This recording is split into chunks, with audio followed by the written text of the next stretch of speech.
The Intellectual Gentlemen's Club.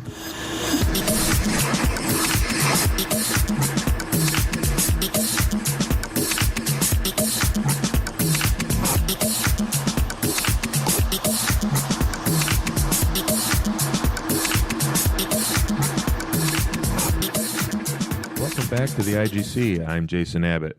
Just want to say Happy New Year out there and take a minute to all the listeners and previous guests we've had on the podcast just to say thanks. 2013 really was a great year. The podcast is something that I wanted to do for quite some time and really successful for the first year, I feel. So again, I just wanted to say thank you out there for everybody subscribing, tuning in, checking out the social media, the website, giving us ratings on iTunes and voting for us on Stitcher, things like that.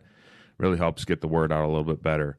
If you want to support the podcast, there's a simple way to do it. You just check out our website, intellectualgentlemensclub.com, and we have a support page, or tab rather, that's right there you can click on. It talks about how you can support us just by hitting us up on social media, something as simple as that, using our affiliate sponsors for Amazon, Onnit.com, or Audible.com. And if you like, you can also throw some donations in there through the PayPal. I would always recommend that you give our previous guests, if you enjoy their work, the donation. But if you do have some extra change, I'm not going to turn it away. It does cost a little bit to host and keep the website going, but it's something I enjoy doing. So I appreciate anything you guys can do out there. This was a technically challenged podcast. I took great lengths to make sure that I wouldn't have any follies on recording, but for some reason I did. My backup and my backup recording failed at the beginning, so we missed probably the first 10 minutes or so out of the podcast. I was able to piece a little bit of some of the pieces together, but it is cut up just a little bit. John Helbling was our co-host in this episode. He's a longtime friend of mine. He and I have had many thought-provoking conversations that were not recorded over the years, and he works in finance and has worked previously in nonprofit arenas. He is also, most recently, the rock and roll ref for the Beggars Detroit. You can catch him out on the Facebook page for the Beggars. He's kind of a rock star up there at this point. So our guest today is Charles Eisenstein. He is a teacher, an author, a speaker. He's been educated at Yale in mathematics and philosophy. He's been through some different personal transitions through life. And some of his books are The Yoga of Eating, The Ascent of Humanity. His most famous one is probably Sacred Economics. And the new book is The More Beautiful World Our Hearts Know Is Possible. So check that out on Amazon. Get it from charleseisenstein.net. It's a very interesting conversation. I've heard Charles on a number of different podcasts and TED Talks, YouTube. He's an intelligent guy. Some of his ideas are quite thought-provoking on changes to the monetary system that we have in play, and our discussion reflects a little bit of that. So without further ado, I want to give you episode 22. This actually closed out the first year for 2013. Again, thanks for the great year, and I hope to keep these continuing for quite some time in the future. We have some new music for our outro today. Somebody who hit me up through the Facebook page. I was looking for new music out there.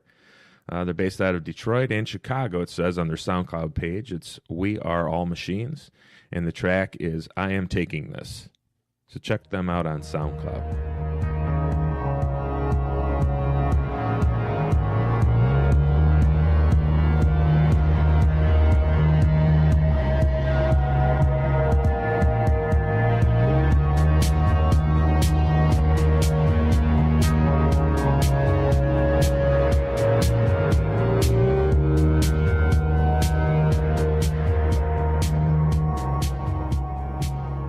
Money can be seen as a magical implement or a ritual implement in that it derives its power merely from symbol.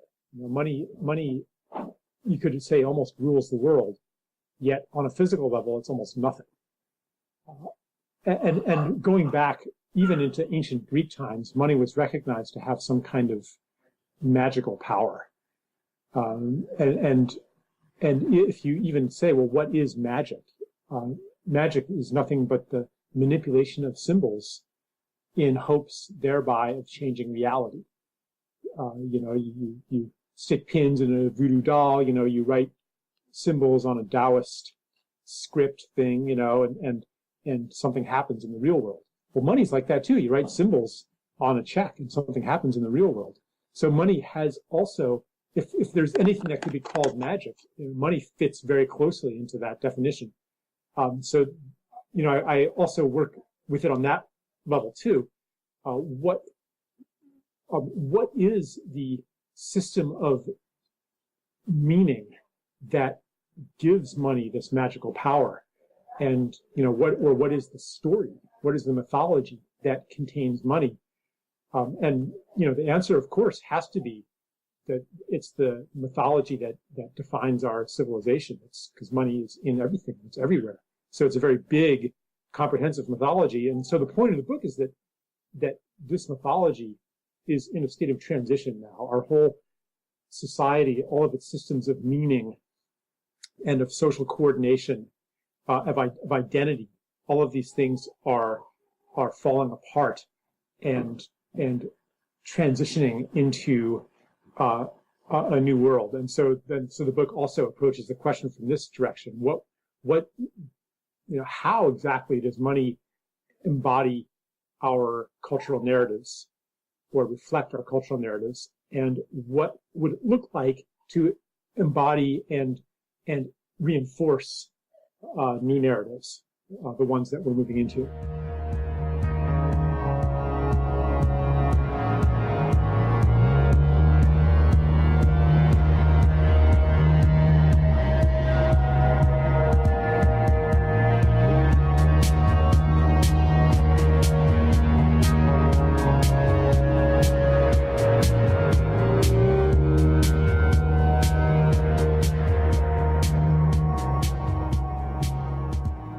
If you look at, for example, England is a country post-World War II. The attacks by Hitler destroyed most of London and other British cities. Post-World War II, they came together as a culture, I guess you would say, and made medical costs and things like that on the state. They were moving it more, as in an economic state to legitimately help one another. I'm not seeing that right now in American culture. It looks like everybody is kind of pulling back. Where would you say that we're going in the next 10 years economically? Well, I think things are going to get worse before they get better. That's unfortunate. Yeah. And I think they almost have to get worse before they get predictable.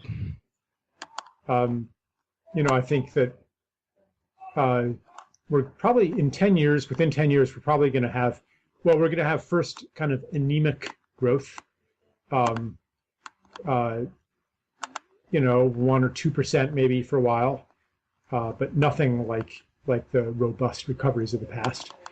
We're going to have, and then we're going to have at some point another financial crisis. Yes, I agree. And it's unavoidable because none of the real causes of the last financial crisis were ever addressed. They were just kind of just band-aided, right? Band-aided and kind of pushed off into the future. Inflation is like kind of everybody's problem that we don't want to deal with. You can't print money. If you look at Germany post-World War I, they had reparations due to the United Nations. So what did they do? They just printed money. They printed it to such an extent that inflation became wheelbarrows worth of actual dollars to buy bread. I think we're headed in that direction. In a way, though, that's kind of a bogeyman right now. The puzzle for a lot of people, especially people who subscribe to, an Austrian economics viewpoint or something like that, the puzzle is why hasn't there been inflation? Because there's been an enormous amount of money printing. Yeah. The reason that there hasn't been inflation is that all of the money being printed is staying in the hands of people who already have more money than they can spend, and institutions that already have more money than they can spend. So you're having enormous increases in excess reserves in the banking system, but the money isn't getting lent out to businesses that are going to make productive investment or consumers who are going to buy things. The money's just kind of staying inside the hand, in the hands of financial institutions who use it to use it. Then they use it to speculate on equities, and commodities and things like that. But it's not it's not being spent. It's not circulating. So how could it cause inflation when it's not, reaching people who are going to spend it? And that's why quantitative easing hasn't really had much of an effect. I don't know, how interested are we in this? And this is the Intellectual Gentlemen's Club, and I'm just wondering how... I just threw it out there, Charles. I appreciate you addressing it. Yeah. I had a question. You were talking about the magic behind money, that it's just this thing that has this power.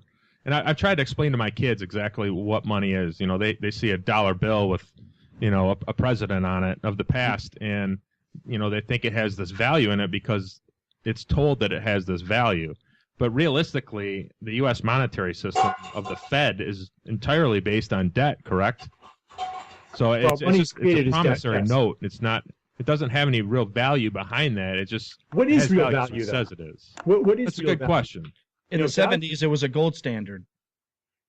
Yeah, so sometimes people like to think that money today doesn't have a real value, unlike the gold standard, because today money only has value because people agree that it has value, and that's the explanation to give your kid. It's a social agreement. Money is an agreement. It's a story. But if you really examine it, gold. A gold standard, or even using physical gold itself, is also a system of agreement. Gold is really only valuable because people agree that it's valuable. By itself, it's not that valuable. And one indication of that is that something like 2/3 or 3/4 of the gold ever mined in the history of the planet is now sitting underground in vaults, being completely unused for any practical purpose. Which is basically creating scarcity, am I right?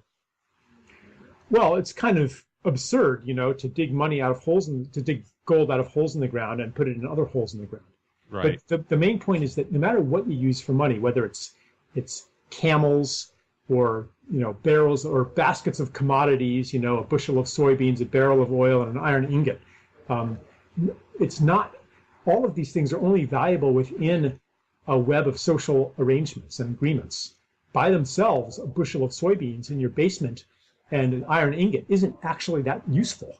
They're only useful as part of a society, as part of an economy, as part of a division of labor. It's only useful in relationship.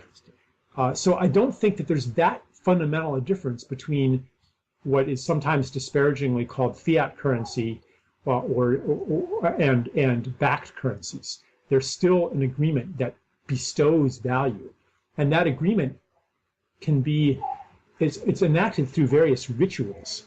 So for me, the question, the answer to our crisis of money isn't to return to something that's more, quote, real. I think we have to recognize the conventional nature of money, but I think that the answer is to enact different rituals and different stories and different sets of agreements. For example, the agreement that says who gets to create money, how much, and under what circumstances. Today, it's created through debt and lent to people who are going to make even more of it. That's encoded in interest. And the way you make more of it is by creating goods and services. It takes money to make money. Yeah. Right. So economically, speaking of the debt, now that we're over $20 trillion, how is that going to affect us economically? Well, what is that number? I mean, it's over 20. No, I'm saying, what does it represent, though? Right. What does it represent? On what, it depends on how we interpret and wield that number and what kind of social decisions we make on it. For example, that number could be erased tomorrow by an electromagnetic storm or theoretically by a political agreement that could say, we're just going to start over.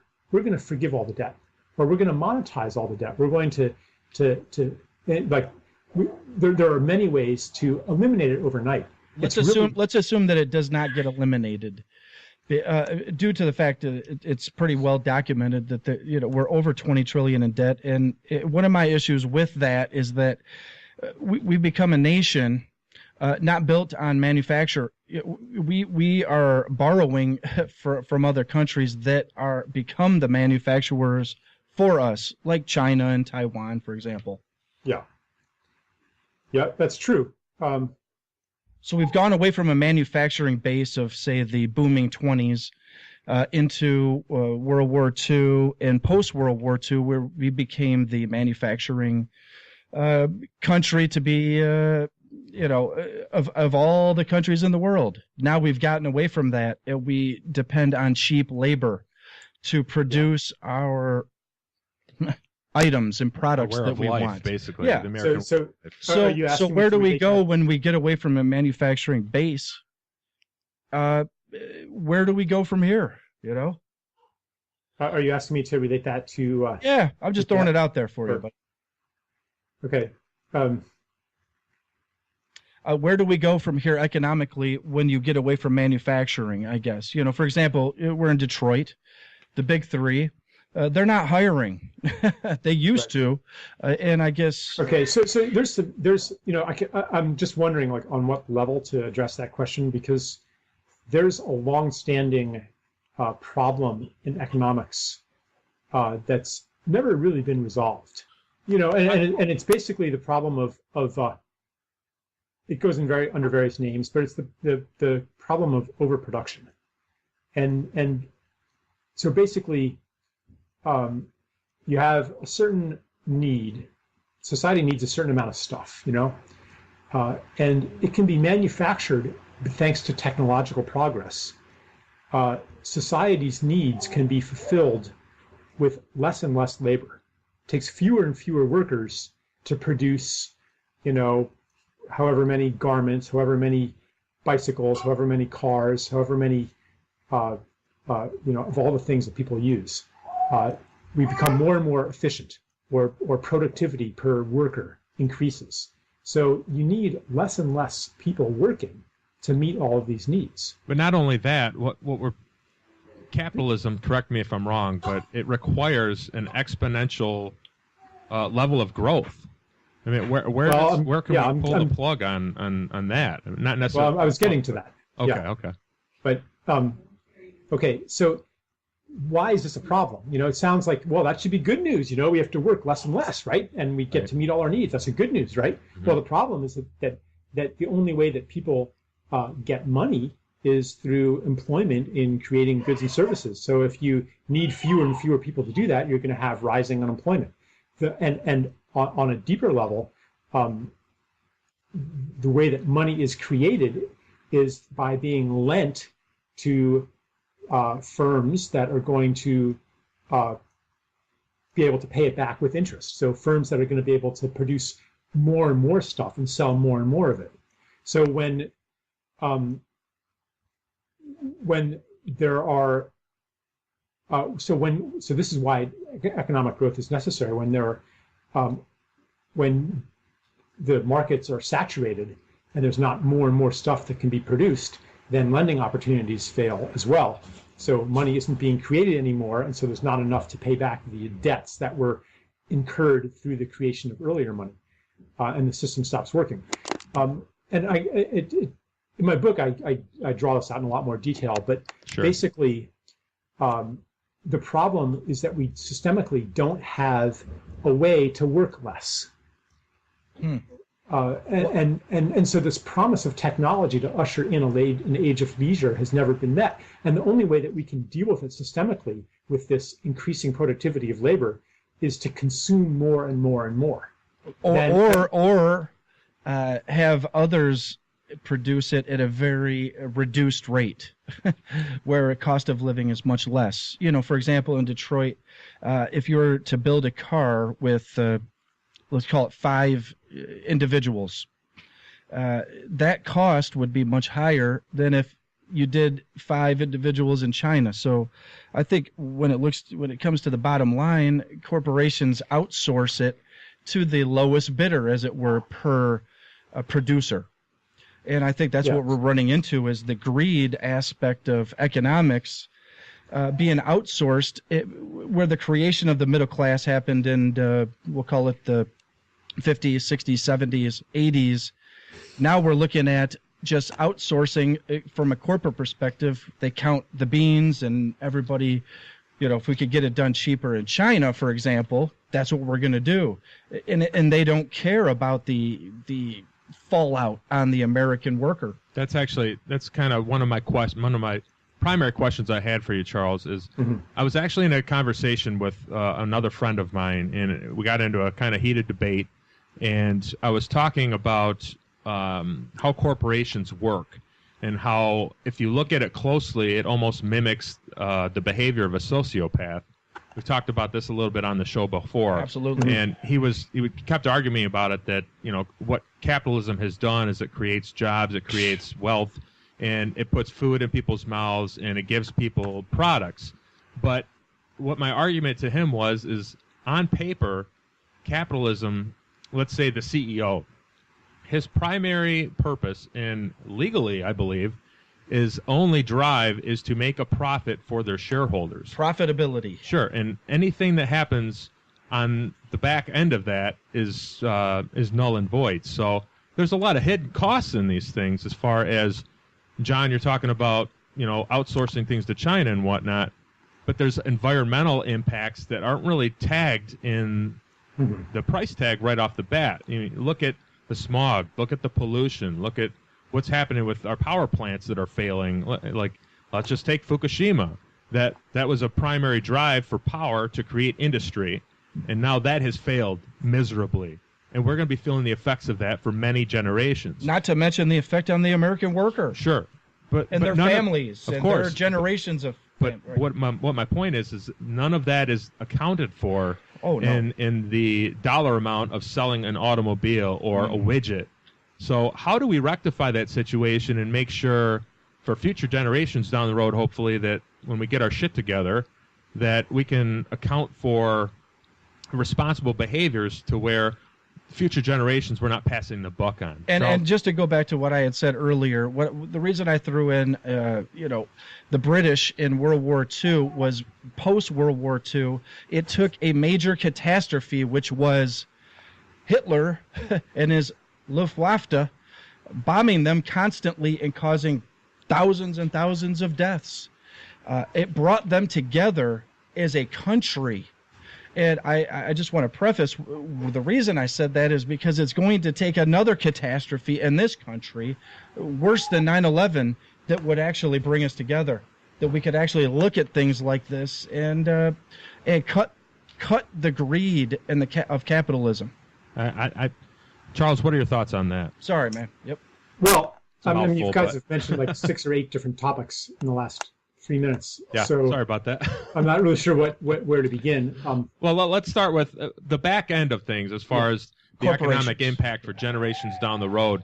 How can we... Outsourcing. How to okay, stop so first, let me just start at the beginning. Like your friend who was trying to make the point that capitalism is making everybody better off. Right. I think we need to be careful not to trivialize arguments like that. There is a logic to those arguments. Absolutely. That is ultimately unsound, but the reasons why it's unsound are not necessarily very obvious.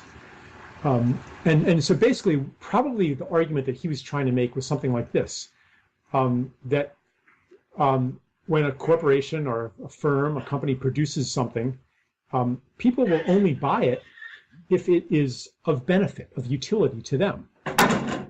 You personally, if you have $100, you are not going to spend that $100 unless what you're buying is more valuable to you than something else you could buy for that $100, right? Sure. Therefore, the more goods and services that are being produced, the more benefit is being had. The more the economy grows, the more utility people are adding to their lives. Now, so what's wrong with that argument? Well, one thing that's wrong with it that you kind of alluded to is that we don't actually measure utility very well using the standard value called money. There are a lot of things that are very valuable that do not take the form of goods and services, like clean air, the well-being of future generations and things like that.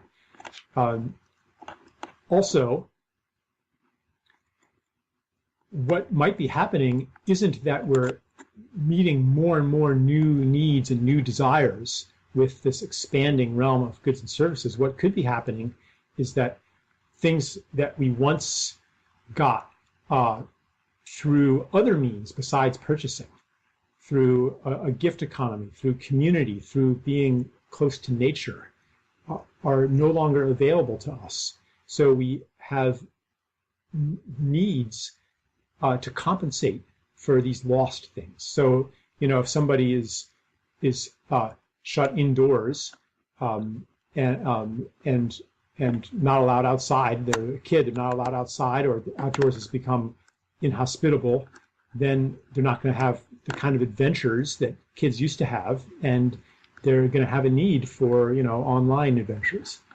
If you have a society where the extended family is broken down and where community is broken down, then and you're just having your kids in a suburban box, then you're going to have a need for daycare. If you have been de-skilled to the point where you no longer know how to cook and no longer know how to repair things and no longer can build a house or are even permitted to build a house through building codes, then you're going to have to purchase these services. So maybe what's happening isn't that we're getting better and better off. Maybe what's happening is that life is transitioning from a gift realm into a money realm. So I'm sorry to interrupt you, but things that used to be free have a tendency nowadays to be monetized. Well, let's take, for example, water, or even air. I've heard that they're bottling air in China and they're selling it, because of smog pollution and things like that. But childcare, things that you mentioned, building a house, these are all things that communities used to do to get together and help one another. And I feel like, at least in the Western world where I live, in the burbs here, I have these neighbors on my street. I say hi to them. I'm cordial, and we've met a couple times, but largely we don't have very much interaction. Right. So I think it's a real shame that more people don't have a better sense of community, because largely I think, you have somebody who goes to work 40, 50, 60 hours a week in a specialized zone to make the money to pay for things that they don't really have to deal with. Whereas back in the day, or with indigenous cultures, they would all work together and build a house. They would all work together and raise it takes a village to raise a child, they say. And I think largely we've lost that in Western society. And do you think that is why we're substituting with stuff? Well, it's all part of a vast process. The more that we lose community, the more reliant we are on money to meet our needs, and the more reliant we are on money to meet our needs, the less we need community. Runaway effect. So it's part of a larger pattern. I think it's a mistake to blame greed or laziness or like some desire for convenience for all of this. Even on the corporate level, is it that the outsourcing corporation is greedy and that's why it's transferring its manufacturing to China? Or could it be that their competitor is doing it and their shareholders demand it? And are the shareholders demanding higher profits because they're greedy? Or is it institutional investors like pension funds and things like that who are desperate to make a certain return on their money? The pressures are systemic, and you find that greed is kind of written into the job description. Like you said, the corporations behave in sociopathic ways, but that doesn't mean necessarily that they are run by sociopathic people.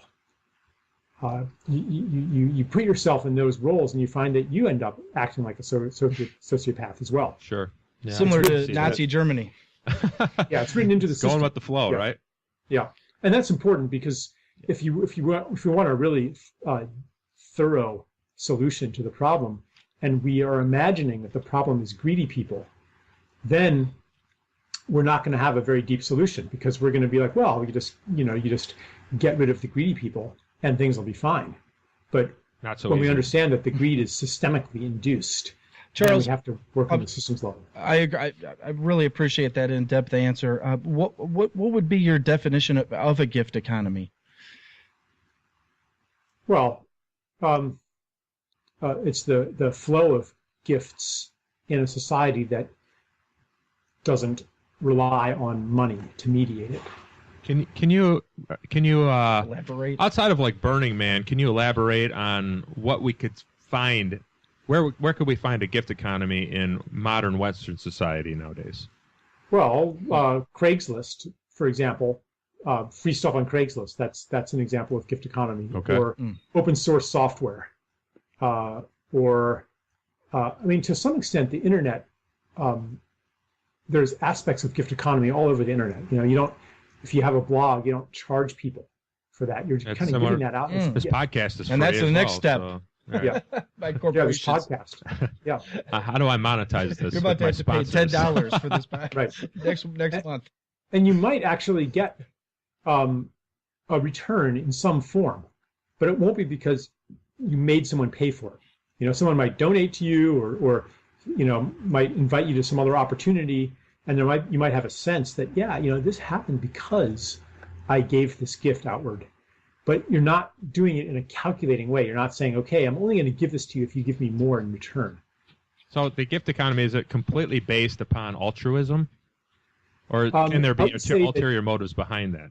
No, there can be ulterior motives behind it. I mean, you give someone a gift, and partly it's because you just want to be generous to that person, and you like that person, but also, you're fulfilling a social responsibility, and if you don't do it, people are going to think you're a cheapskate, maybe, and maybe you want to cultivate a friendship with that person. You want to cultivate a relationship with the person. So there can be a lot of reasons. But I think for something to be a gift at all, there has to be some release of control. You don't know for sure what you're going to get back, which makes it unlike a purchase. Yeah. A purchase, there's no real uncertainty there. You know what you're going to give, and you know what you're going to get, and it's all worked out in advance. And if somebody doesn't hold up to their end of the deal, you use force to make them hold up, legal force. Americans aren't real great at giving up any sort of control from, Right. from my experience in the world here. It's an interesting conundrum. How do we get there's an argument that people are greedy inherently, and then there's the other argument that people are not greedy inherently. I think that some people are more inclined to greed than others for whatever issues that might be. Maybe they were scarred when they were children, or they were grown up a certain way or something like that. But I've heard you even talk about when you see somebody in trouble, whether it's a child in Africa who's starving, whether it's you see a homeless person on the street, or even an animal that might be struggling, we feel empathy for that. So where does that come from? Well, I think ultimately,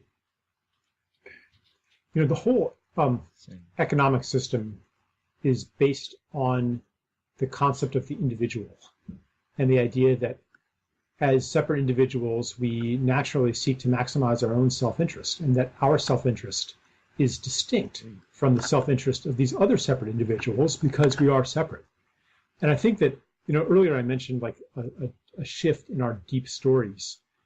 I think part of that shift is that we're starting to understand that we are not actually separate individuals, and that anything that happens to any other being also happens to us. The ecological crisis is one of the things that's making us understand that, that we can't escape what we're doing to the world, that whatever we do to the world happens to us. And I think that this empathy that you're speaking of is an expression of this fundamental unity of all being, something with what's happening to that child or that animal or that tree or that lake, that mountain, that's happening to me too. And that's why we feel pain when we see these things going on. And that means that gift culture it's not like the kind of altruism that says I'm losing in order that you may win, but it understands that your well-being is connected to my well-being. Charles, are you familiar with the concept of the net of Indra? Yeah. Okay, so that's kind of what I'm thinking of when you're saying that. I've thought about this even before I heard of what the term was. And for those of you out there that don't know about it, Charles, do you want to explain it?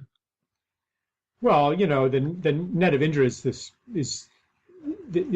way to explain the nature of the self. And so you imagine like this huge net of diamonds or something, and you look into each one, and each one reflects all of the other ones, and so that's saying that the whole universe is reflected in the self. So anything that happens to the self happens to all, and anything that happens to all happens to the self. It's a way to illustrate the principle of interbeing, of existential interconnection, you could say.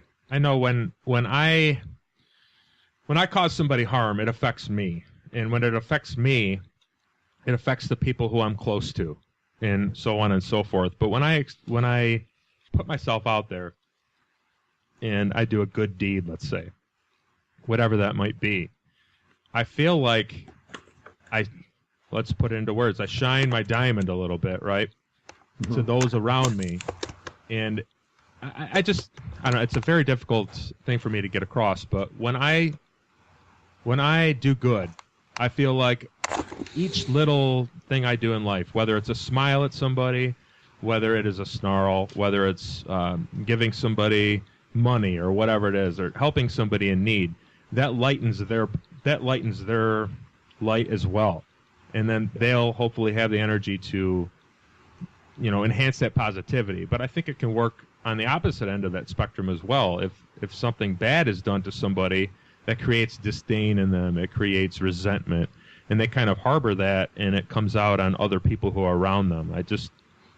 Before I heard of the net of Indra, I had thought of that, but it had never been put into words. I think I heard that on the Duncan Trussell Family Hour, and it really resonated with me because it is something I had thought about for a long time. I think that this is, a lot of people would recognize this as an important spiritual teaching, and a lot of people would say, yeah, but in the real world, things don't work that way. In the world of money, in the world of competition, your good fortune is my bad fortune, because you get the job and I don't. You get the money and I don't. You get the sale and I don't. So we live in a system that seems to deny that spiritual truth. And so we kind of say, well, yeah, but so that's just a spiritual truth, but the way of the world is different. So it contributes to this division between spirit and matter. But are they that separate? Which I think that we need to heal. Right. That's what sacred economics is about. It's about, how could we have, in the context of a global society, how could we have an economic system that reflects, just like gift culture does, reflects the truth of our interconnection, so that what's good for you is good for me. Because in gift culture, in ancient societies, that's how it worked. If we're in a tribe together, and you have more than you need of something, you're going to share it with me or with somebody who needs it.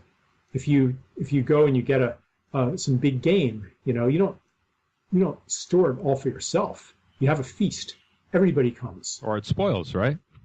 Right, or it spoils. So you don't want that to happen. You have a feast. Everybody comes, and then when they have a feast, they invite you. So if somebody has some good fortune, that's your good fortune too. How do you think we can get back to that tight-knit community where we don't have the animosity towards one another? Do you think that's kind of ingrained in Western culture? How do you see a way out of that? Well, it's a complex answer, I'm sure. That's a separate. That's a slightly different issue than how we create, a national or global money system that pushes us toward cooperation and sharing instead of away from it. But I think what you mentioned is important too. And it necessitates, to have those tight-knit communities, we have to meet a lot more needs locally than we do now. A lot of needs, now some needs can't be met locally. or some things that we want to have in our lives, like cell phones or something like that. Mm-hmm. Those require a global coordination of labor. But a lot of things that we source globally could and should be sourced locally. Like we food, could be perhaps? doing a lot more for each other than we do. And I think we'd be a lot happier that way, if we were more connected to the people and the place around us. So yeah, economic localization is part of the answer.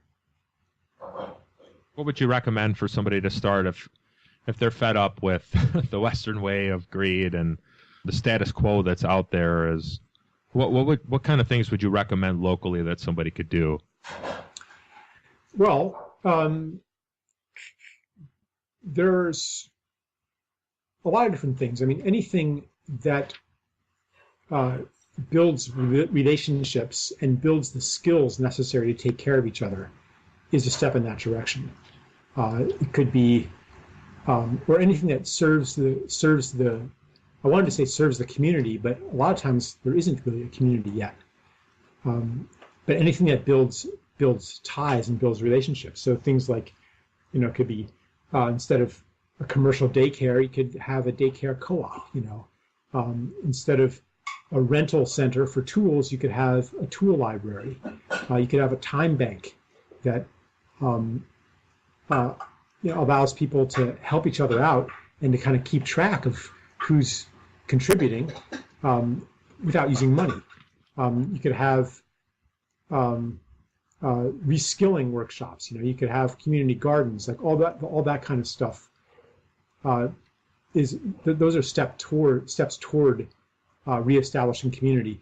But I think that really what it's going to take is some kind of disaster, natural or man-made, to kind of wipe away these habits that keep us separate from each other. We had that here in Harrisburg when the Susquehanna River flooded a couple of years ago. And people who barely knew their neighbors, they came out onto the street. They couldn't meet their needs with money. People had to help each other, and they formed friendships that persist to this day. People took care of each other. I think that's our nature, that we want to take care of each other. But we have to be forced into it via natural calamity or yeah, like the old way has to fall apart. And I think that's pretty generally true, almost universally true of big changes. You don't change when the old way is still working, or when you can pretend that it's still working. And our society is still in a place where we can pretend that it's still working without too much self-deception. But it's taking more and more self-deception, and all it will take, I think, is a disaster or two. Agreed. Yeah. It's amazing how people come together when there are disasters like that. When there are tornadoes, through the Midwest last year, people came together and, brought people in their homes, strangers that they had no idea. And when there's not a situation like that, it seems by and large, and I'm guilty of it at the same token. I mean, I'm no saint, but you look at people almost with a wary eye, like, well, what do they have that it seems like we have a trust problem. And I think maybe that the mainstream media, it feeds on fear. So you hear about, rapists, you hear about child molesters, you hear about murderers, you hear about robbers. And it puts this fear in society that, well, I really shouldn't trust anybody because the whole world's fucking mad. When realistically, everybody is a person. People are inclined to do good or bad, but even those are subjective terms. One thing that's good to one person might be something completely different to another. So I think it's important to, when you start putting stigmas on people or labels, that you step back for a moment and realize, okay, well, this is a celebrity, let's say, but it's also a person. Just because you see somebody in a couple movies doesn't mean that they don't have the same emotions as you, that they don't go through trials and tribulations like everybody else. So we're all really in it together. And I just think it is a real shame that you need something like 9/11 or a natural disaster to pull people together. It seems like whenever you see something happen like that, or the tsunami in Japan, people came together. They donated, globally to try and help people out. But that seems to fade, and we fall back into these same patterns. And I just wish that there was a way that we could shock the system, just savor in that for a while, and remember how we feel, and to treat people with the same respect as we do all the time. But I feel like, at the same token, Western society, or however you want to put it, kind of beats people down to where they're almost programmed to fight that urge to help people. What do you think about that? John, what's your take? I'm with it. I mean, I think we pretty much summed it up. People's natural tendency is towards greed. I hate to say that. It's true. I mean, I'm no saint either. I think it takes disasters to bring people together. And since World War II, and I hate to keep going back to that, it was the most traumatic thing that's happened to the world in the last 100 years. And only something like that, can make nations come together. Since that time, it's been mostly a capitalistic society, and profitability is the agenda of the day. And minus catastrophes, we as a society do not come together. We tend to hoard. And unfortunately, that's just where we're at. I don't know the answer. I guess that's why we're all having this discussion. I don't think anybody has it figured out completely. I think there's a lot of good ideas out there, but there's also a lot of ideas that counteract those good ideas. And corporations, to me, are a big part of the problem. Profitability, it doesn't have faces. It doesn't have of families. It doesn't show people losing their homes. It's all interconnected, as we've talked about. There's no question about that. Until more people are educated, it won't change. I'm sorry to say. So, guys, tell me, why do you call yourselves the Intellectual Gentlemen's Club? Well, I have to admit, Charles, it was a very sarcastic name. Back in the day, me and a friend of mine, we started this is going back about 10 years ago, we started just having some beers once a week in the backyard around a fire, and just discussing just world issues and just the different opinions we had about the world. And it was largely sarcastic. We had if you look on the website, I have a little description of what it's about. And we imagined, an English lad with a top hat and a monocle, sipping on a scotch and with a pipe in hand and things like that. And I kind of have this, I think intellectual is a stigmatized word, because I think anybody has the capacity to be an intellectual, and what it means to me is you can actually think about things and not necessarily just take a status quo. You can actually question things, and with every new idea that I've gotten, I try to assimilate it into my belief system, and I try not to take so much of a hard line, and I try to be open to ideas, and gentlemen, that's just that's a very loaded that, and word we realized how so. many people weren't thinking about things. Not that I was the other guy.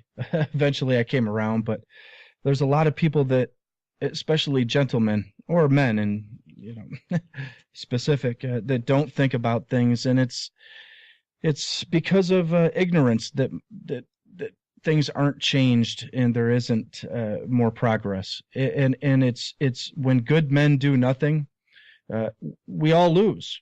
And, for us to at least give as much as thought to issues, there can be no change. And trying to make that a little contagious. John and I can speak for both of us, I'm sure. We don't have an Ivy League education. No. I have an associate's degree in applied sciences, which can mean whatever you want it to mean. But I am interested in ideas of the world, and hearing what people like yourself have to say. Yep. And I just thought that it was important. I started listening to podcasts a couple years ago, and there's a lot of ideas out there that don't get a lot of airtime, especially on CNN, MSNBC, Fox News, the big cable giants. And I think it's important to discuss. I wouldn't even call it an alternate idea, but I just think that it's important to kind of take yourself out of that comfort zone of the status quo and see what's out there a little bit. I love your idea, Charles. I think it's great. I wish that it could be a reality, because I think it's what we need to. It's where we need to go. We need to share with one another, not hoard and steal, and screw each other out of everything. I mean, that's definitely not the way we want to go. And if anything, history's taught us that. And I really do appreciate your ideas. Charles, can you tell us a little bit more about your new book, The More Beautiful World Our Hearts Know Is Possible? I'm sure that we're kind of leading into that, but what's the gist behind that book? How is it different from Sacred Economics? Is it just kind of a continuation of that? No, it's not about economics at all. It's more about the transition in our basic story of the world and in our story of the self, in our identity. It's about the process of crisis, followed by disintegration, followed by an empty space, which allows something new to arise. It's about despair and what lies on the other side of despair. It's about how to accomplish the impossible, or the things that our understanding of reality, political reality, social reality, or even material reality says is impossible, but which actually is possible when we enter into a different understanding of how the world works. It's also about how the stories that define civilization also inhabit ourselves, and the process of becoming aware of these habits of scarcity, habits of judgment, habits of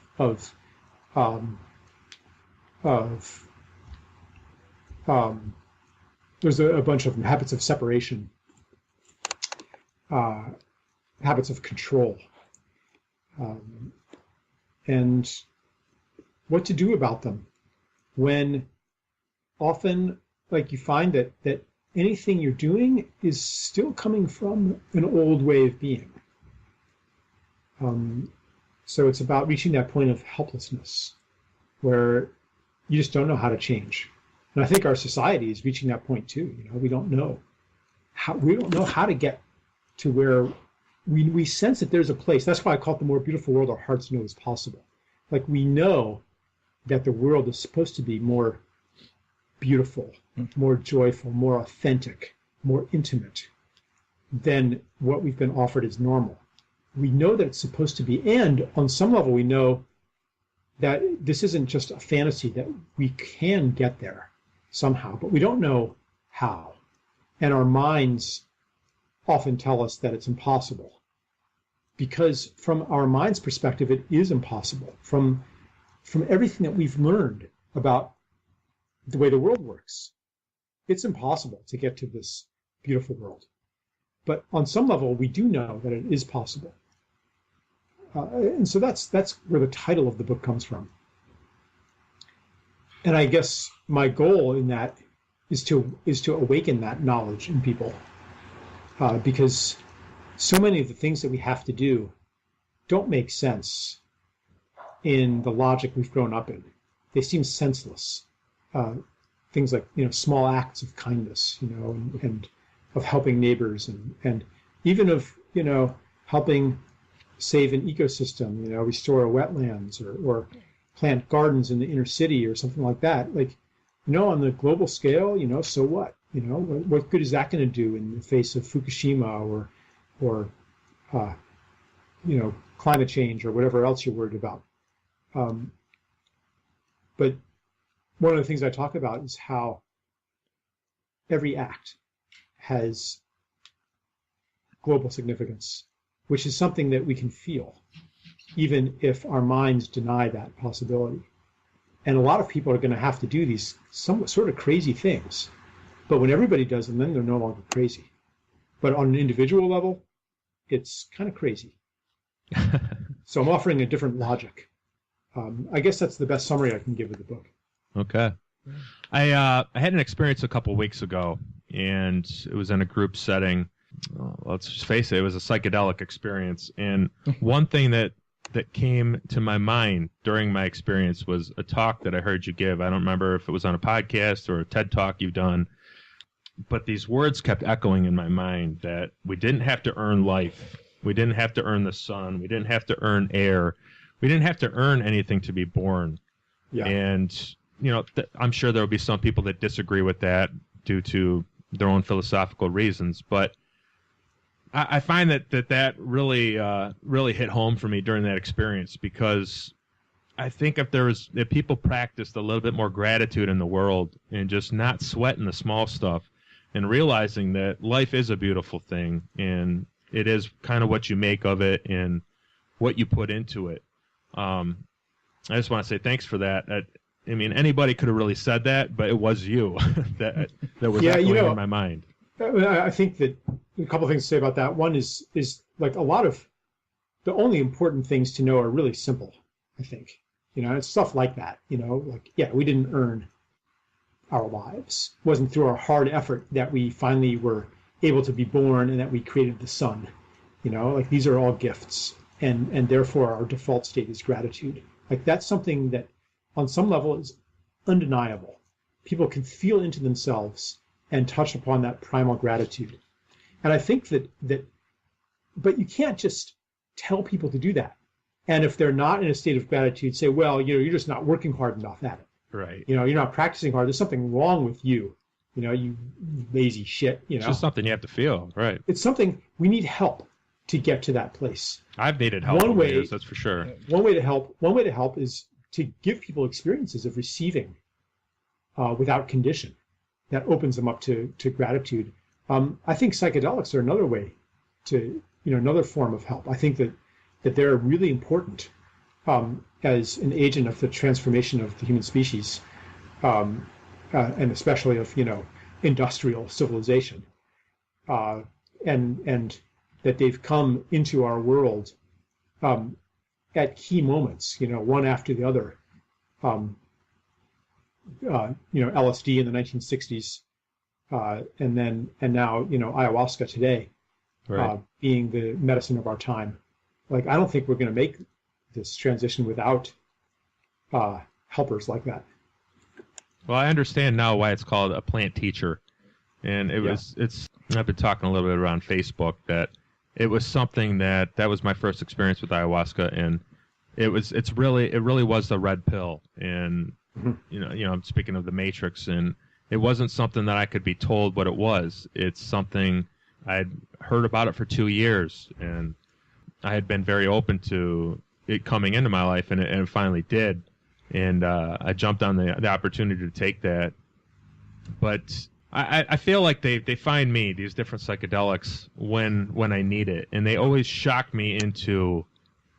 They take out my ego so much, and I'm able to kind of assimilate and see what everything is about, and feel that deep within me that we are all connected, and that whatever I do does have an equal and opposite reaction for whatever's around me, which has another reaction around them, and so forth and so forth. So I think it's important sometimes to kind of shock the system with that, and whatever you're going to use for that. I've also practiced meditation for many, many years, and I feel like I need that every morning, that mini psychedelic experience to kind of prepare me for my day, to go out to the world, to to not put that asshole hat on, and to keep on not necessarily a halo, because that's impossible, but something more of a good vibe I want to put out to the world, because it makes me feel better. By making me feel better, it makes others around me feel better, and I can see that on a daily basis. Well, I think that's a pretty good place to wrap it up. John, do you have anything to add? Thank you very much, Charles. It's been very enlightening, and I very much appreciate the discussion with you today, sir. Yeah, thanks, guys. Charles, why don't you tell everybody where they can find you and your books, and how to support you out there for the interested in your ideas? The main hub for everything is charleseisenstein.net. That has links to the books and to, videos and all kinds of other stuff. Facebook and Twitter, I'm sure. I don't really do Twitter, but yeah, Facebook. There's an author page that I put stuff on. Yeah, The usual. That's great. We really appreciate it, Charles. Gotcha. Yeah, thanks for joining us today, Charles. I'll let you get going. I know you got a little one there, and I'll let you get on with your day. But I really do want to say thanks again for everybody for listening and for your time tonight, Charles. Thanks again. Yeah. Thanks, guys. Thank you. Take care.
Seriously?